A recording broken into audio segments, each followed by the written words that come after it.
Welcome back! As always, my name is Katie, and you're watching the OCD Illustrated channel.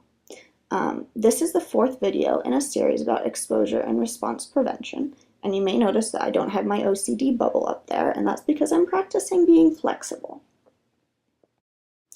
This video goes in depth about making a hierarchy, also sometimes called a fear ladder.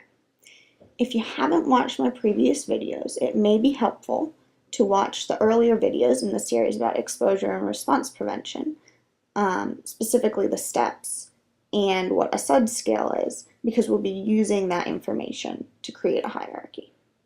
All right, let's get going. Here are the steps to creating your own exposure hierarchy. Step 1 is to pick a specific obsession. Remember, that's a thought, urge, or image that somebody finds disturbing, to target with the hierarchy. Because I think it's important to talk about all the aspects of OCD and not just the super comfortable ones, the obsession I picked to work with for this hierarchy is my fear that when I watch people kiss or hold hands or read about a romance novel, etc., that I'm watching porn and that I'll go to hell. Now that I've picked my target obsession, I'm going to start by listing actions that would trigger the obsession.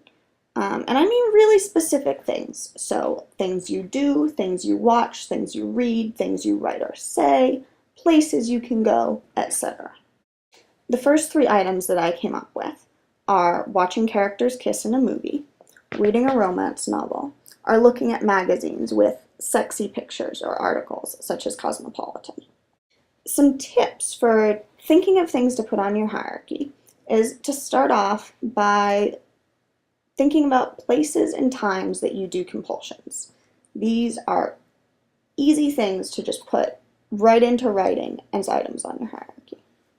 You also want to think of places and things that you avoid, as going to these and doing these things can also be items on the hierarchy. Once you identify a task, you can flesh it out and turn it into more tasks by thinking of ways to modify it to make it easier or harder.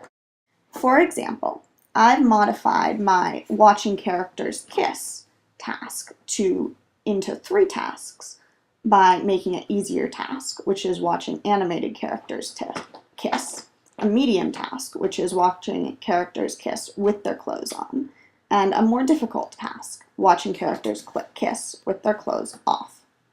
So now I'm just going to start writing some other tasks that can go on my hierarchy, and we'll check in a couple seconds once I've got that done.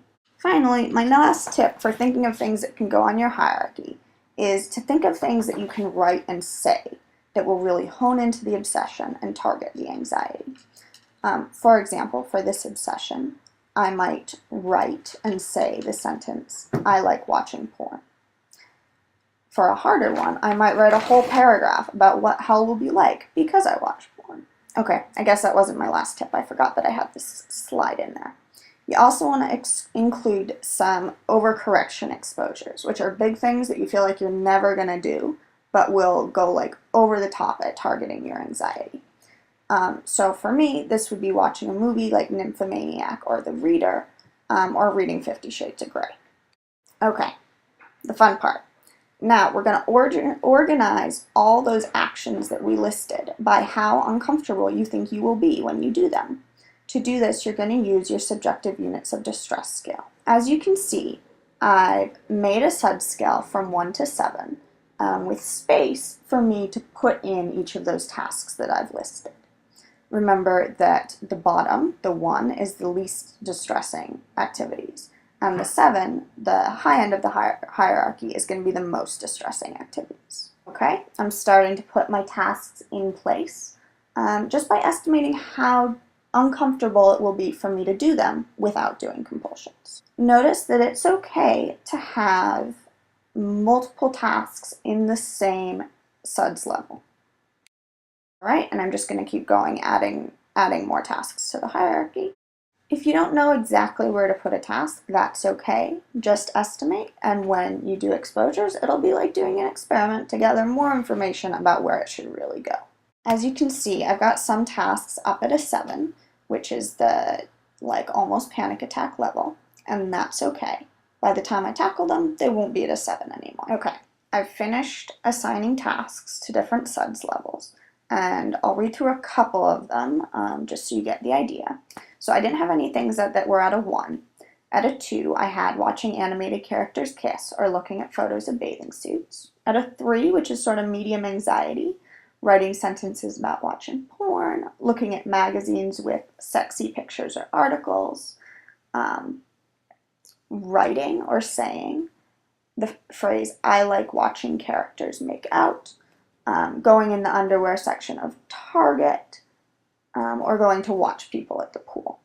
At a 4, I've got buying magazines with sexy pictures like Cosmopolitan, reading a teen romance novel, writing a paragraph about what hell will be like, or watching characters kiss with their clothes on.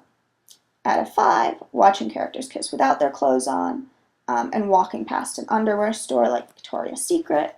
6 is reading a regular romance novel or going in a Victoria's Secret store or something similar.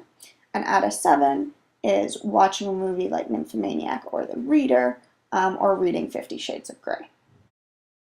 Now that the hierarchy is done, you're going to be choosing your place to start, and I have a whole nother video on that coming up.